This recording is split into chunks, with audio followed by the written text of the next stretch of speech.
Il existe une question que personne ne vous pose. Et pourtant, elle est là, tapie quelque part en vous, depuis toujours.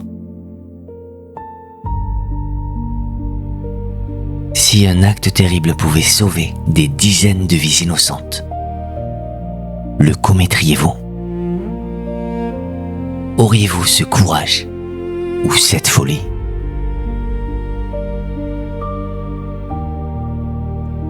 Un jeune homme, un soir de juillet 1866, s'est posé cette question. Il vivait dans une chambre si étroite qu'on aurait dit un cercueil dressé. Il avait faim, il avait froid dans la chaleur étouffante de Saint-Pétersbourg. Et il a répondu oui.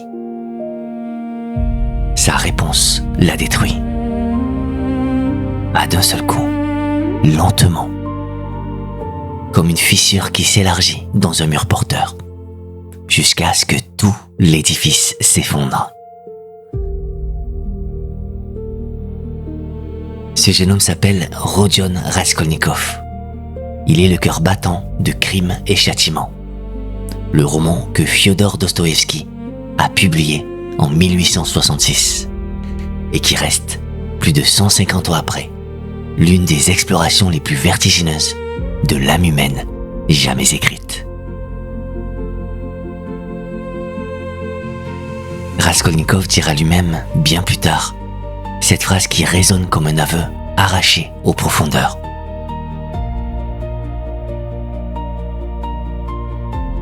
Est-ce moi qui ai tué la vieille? C'est moi-même que j'ai tué.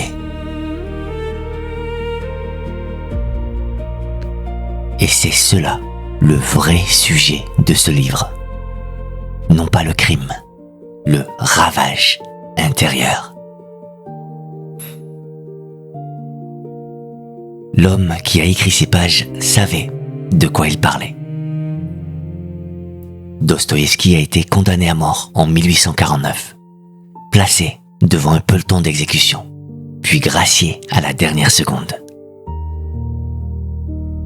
Sa peine a été commuée en 4 années de bagne en Sibérie. Il a vécu parmi les criminels, les voleurs, les oubliés. Il a touché le fond de la condition humaine. Et c'est de ce fond qu'il a ramené ce roman. Ce qu'il raconte, il a traversé dans sa chair. Aujourd'hui, je vous invite à marcher avec moi à travers cette œuvre. Nous allons suivre ensemble la naissance d'une idée mortelle dans l'esprit d'un homme brillant mais égaré. Puis, la descente vertigineuse dans les conséquences de l'acte. Puis les êtres de lumière et d'ombre qui le forcent à se regarder en face. Et enfin, la lente résurrection d'une âme par l'amour et l'humilité. Ce voyage parle de Raskolnikov. Mais il parle aussi de vous. Il parle aussi de moi. Il parle de chacun de nous.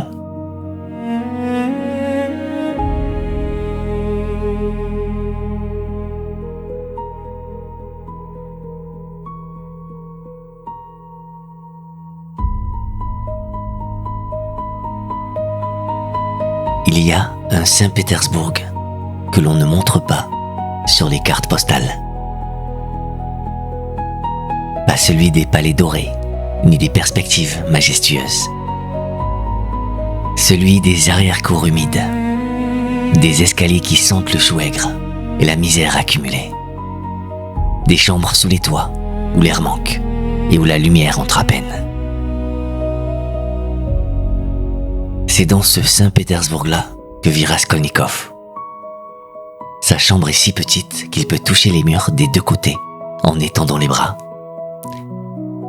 Il a quitté ses études de droit.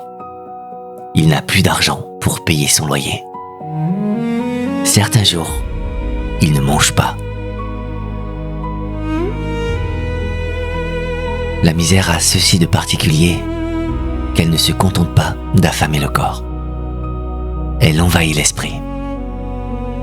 Elle s'installe dans les pensées, comme l'humidité dans les murs, lentement, invisiblement. Et un matin, on s'aperçoit que tout est contaminé.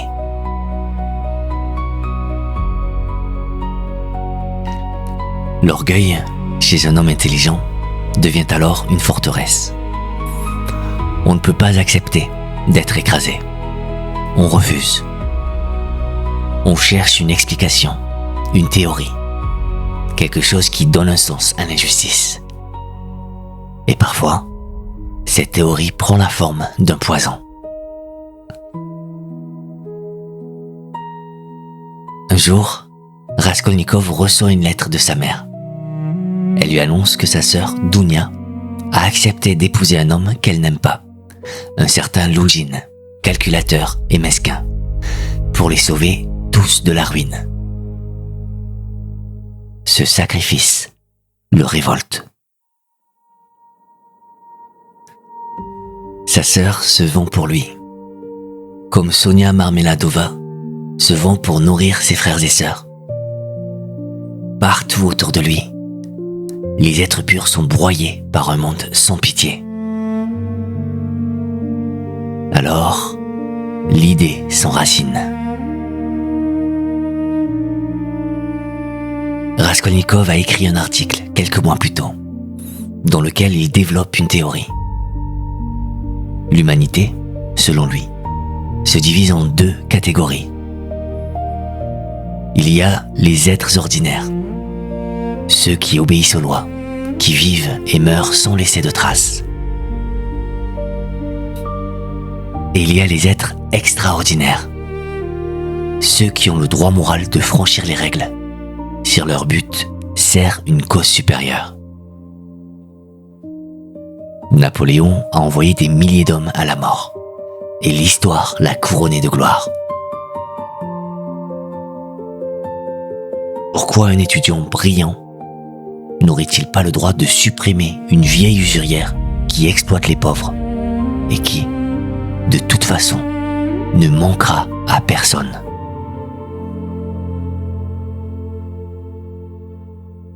Il le formule avec une froideur glaçante. On a le droit de permettre à sa conscience de sauter certains obstacles.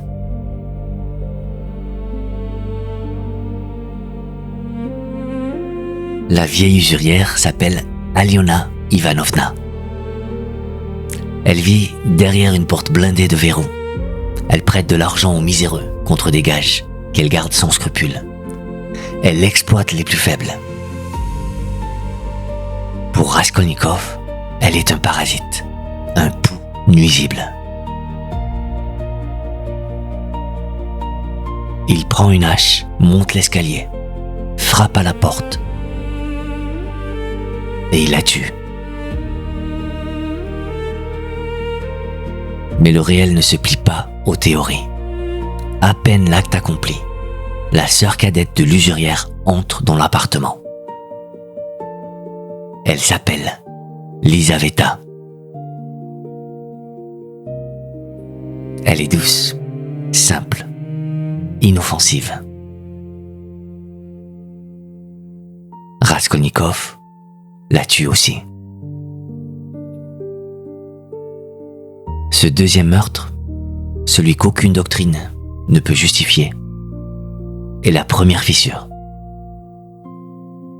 La théorie de l'homme extraordinaire vient de se briser contre le visage d'une innocente.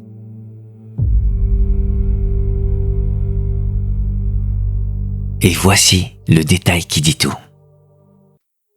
Raskolnikov s'enfuit, cache le butin volé sous une pierre et ne prend même pas la peine de compter l'argent. Parce que l'argent n'a jamais été le motif. Le vrai motif, c'était de savoir s'il appartenait à la catégorie des hommes qui ont le droit.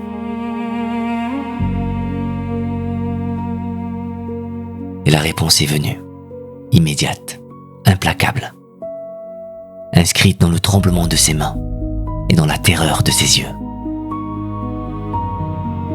Non, il n'appartient pas à cette catégorie.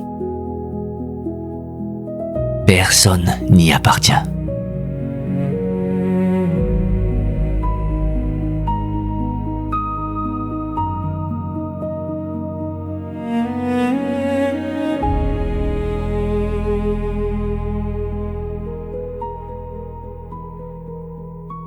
Le lendemain du meurtre, Raskolnikov se réveille dans la fièvre. Son corps brûle, ses pensées le disloquent. Il oscille entre l'éveil et le délire pendant plusieurs jours. Son ami Razumikhin le veille, lui apporte à manger, tente de le soigner. Mais Raskolnikov le repousse. Il repousse tout le monde. La solitude devient une nécessité. Comme si la présence d'autrui risquait de faire tomber le masque. Observez cet homme. Il aide financièrement la famille Marmeladov. Donne ses derniers roubles pour les funérailles d'un ivrogne qu'il connaît à peine. Puis, l'instant d'après, il méprise ceux qu'il vient de secourir. Il retourne devant l'immeuble du crime et fait sonner la sonnette de l'appartement vide. Comme s'il voulait vérifier que tout cela a bien eu lieu. Il joue avec le secrétaire de police Zametov dans un café, simulant presque une confession, flirtant avec l'aveu comme un homme qui joue avec le feu.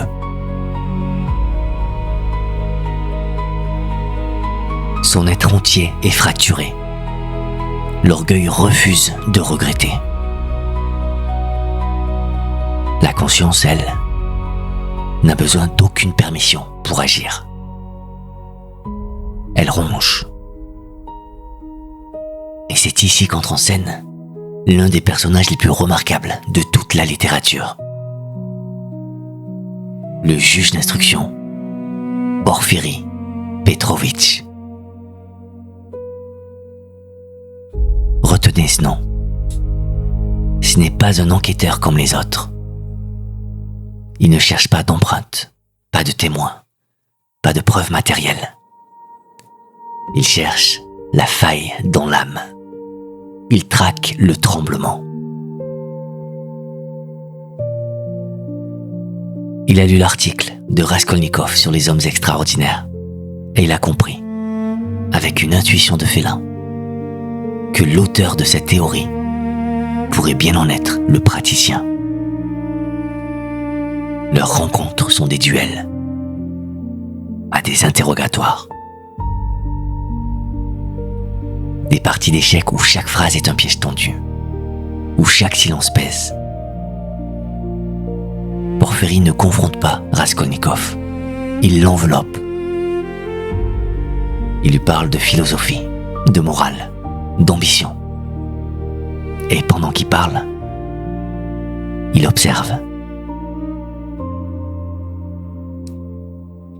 Il sait que la nature, c'est un miroir, le plus transparent des miroirs. Le corps trahit ce que l'esprit veut taire. Les nerfs, la sueur, le regard qui se dérobe, l'évanouissement au bureau de police quand on mentionne le crime. Tout parle.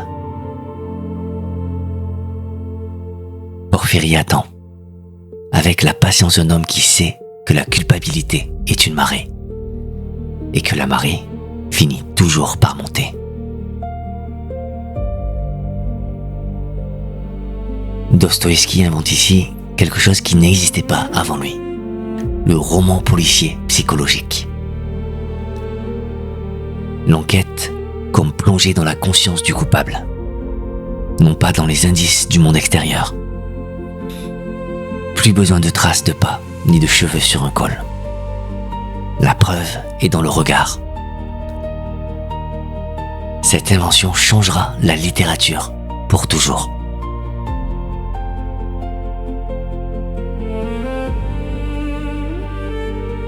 puis, il y a Marmeladov. Il faut parler de cet homme.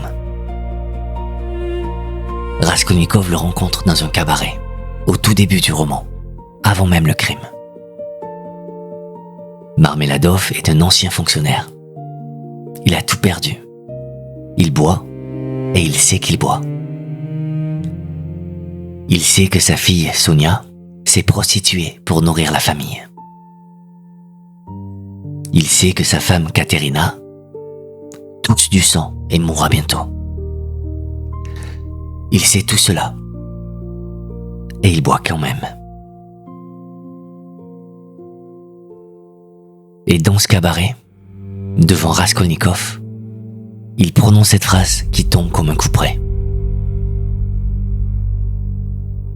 La misère, monsieur. La misère est un vice. Ah, la pauvreté. La misère. La pauvreté, dit-il. On peut la porter avec dignité.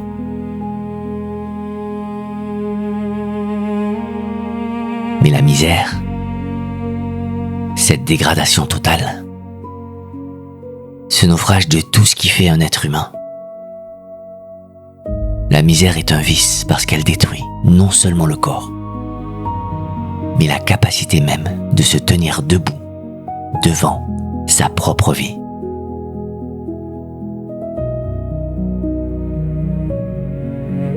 Dostoïevski, à travers cet homme brisé, ne dénonce pas la misère de manière abstraite. Il la montre dans sa chair, dans son haleine, dans ses larmes d'ivrogne. Et il nous dit, sans élever la voix, que c'est cette société-là qui fabrique le crime.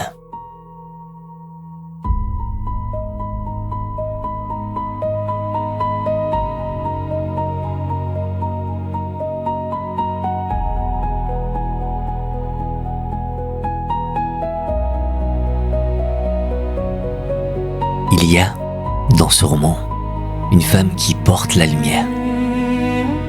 Elle ne le sait pas, elle ne le revendique pas. Elle le fait simplement par la constance de sa présence et la force tranquille de son amour. Cette femme s'appelle Sonia Marmeladova. Elle est la fille de l'ivrogne du cabinet. Elle se prostitue pour que ses petits frères et sœurs puissent manger. Et malgré cela, malgré tout cela, elle croit, elle prie. Elle porte sur ses épaules le poids du monde sans jamais se plaindre. Raskolnikov est attiré vers elle, comme un homme perdu dans le noir est attiré par une flamme. Il ne sait pas encore pourquoi. Peut-être pressent-il que Sonia détient la seule chose qui pourrait le sauver. Un soir, il se rend chez elle et lui demande de lire un passage de l'Évangile, la résurrection de Lazare.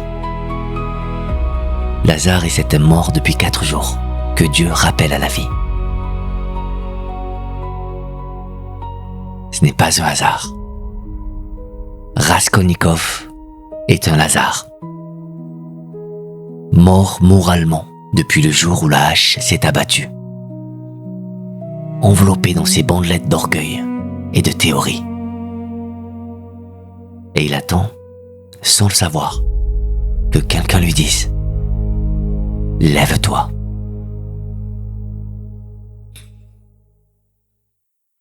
Plus tard, Raskolnikov revient vers Sonia et confesse son crime. Elle ne le juge pas. Elle ne recule pas. Elle pleure. Et dans ses larmes, il y a toute la compassion du monde. Puis elle lui dit qu'il doit se dénoncer, qu'il doit accepter la souffrance. Raskolnikov, en la regardant, comprend quelque chose qu'il n'avait jamais compris. Il lui dit « je ne me suis pas incliné devant toi. Je me suis incliné devant toute la souffrance humaine. Sonia n'est pas une personne à ses yeux en cet instant. Elle est un symbole. Elle est la preuve vivante qu'on peut traverser le pire et rester debout, rester humain, rester capable d'aimer. Mais le roman ne serait pas complet sans l'autre miroir, le miroir sombre. Arkady Ivanovitch Svidrigaïlov est l'ancien employeur de Dounia. Un homme aux mœurs troubles, séduisant, intelligent, capable de générosité soudaine. Il a peut-être empoisonné sa femme. Il poursuit Dounia d'un amour obsessionnel. Et quand il rencontre Raskolnikov, il lui dit cette phrase qui glace le sang. Nous sommes deux baies du même buisson. Il a raison. Svidrigaïlov est ce que Raskolnikov pourrait devenir s'il refuse le chemin de Sonia. Un homme qui s'est affranchi de toutes les lois morales, non par la théorie, mais par le vice. Un homme qui a tout goûté, tout transgressé, et qui se retrouve devant le vide. Plus rien ne le retient. Plus rien ne le touche.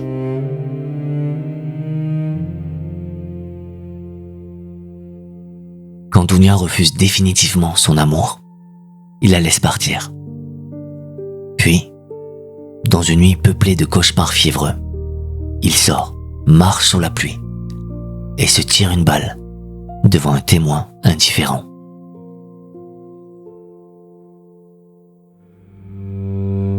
Son suicide est l'aboutissement logique d'une vie sans ancrage. Il est la preuve que la liberté totale, quand elle ne s'appuie sur rien, ne mène nulle part. Elle mène au néant. Tout le roman converge vers ce carrefour. Sonia ou Svidrigaïlov. La souffrance qui purifie ou le vide qui engloutit. La vie, même dans la douleur, ou la mort dans l'indifférence. Porphyri, dans un dernier geste paradoxalement bienveillant, offre à Raskolnikov 48 heures pour se dénoncer et alléger sa peine. Et Raskolnikov fait ses adieux à sa mère et à sa sœur. Il se rend chez Sonia. Il prend la croix en bois de cyprès qu'elle lui tend. Puis il marche vers le commissariat, s'agenouille au carrefour et embrasse la terre. Il choisit la vie. Une vie de bagne, de souffrance, de travaux forcés en Sibérie. Mais une vie.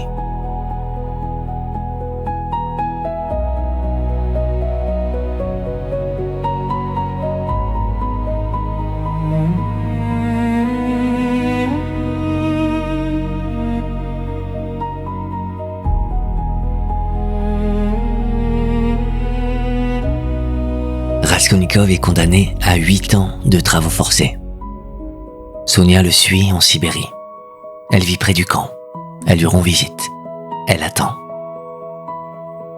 Pendant des mois, il reste enfermé dans son orgueil. Il ne regrette pas son crime. Il regrette d'avoir été trop faible pour le porter. Et puis, un matin, quelque chose se brise enfin. Il voit Sonia au bord de la rivière. Il tombe à ses pieds et il pleure. Pour la première fois, il aime. Pas une idée ou une théorie, ou une catégorie de l'humanité. Un être vivant. Un visage. Des mains. Une présence. Dostoïevski écrit alors cette phrase qui referme le roman, comme une main se referme sur une promesse. La vie avait remplacé la dialectique.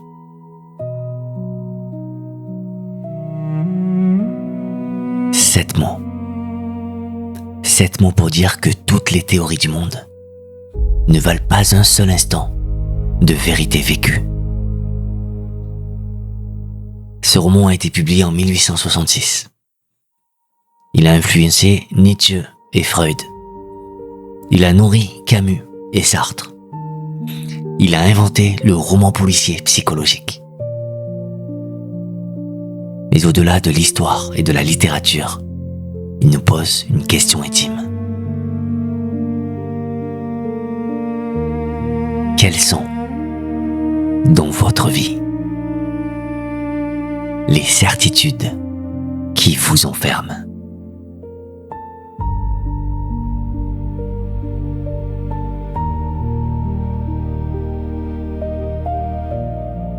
Quels murs intérieurs auriez-vous le courage d'abattre pour laisser entrer un peu plus de lumière?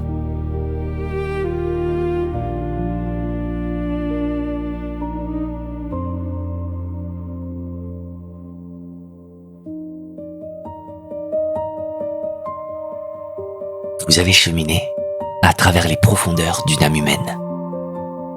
Et le simple fait d'avoir fait ce voyage prouve quelque chose de précieux en vous. Une curiosité intacte, une soif de comprendre. Peut-être la plus belle forme de courage qui existe.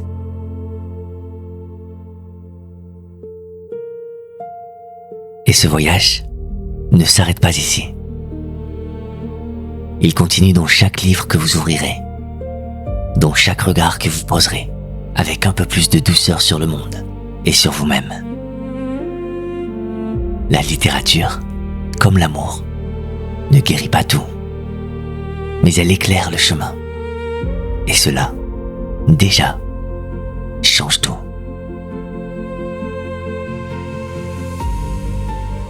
Merci d'avoir été là. Merci d'avoir écouté. À bientôt.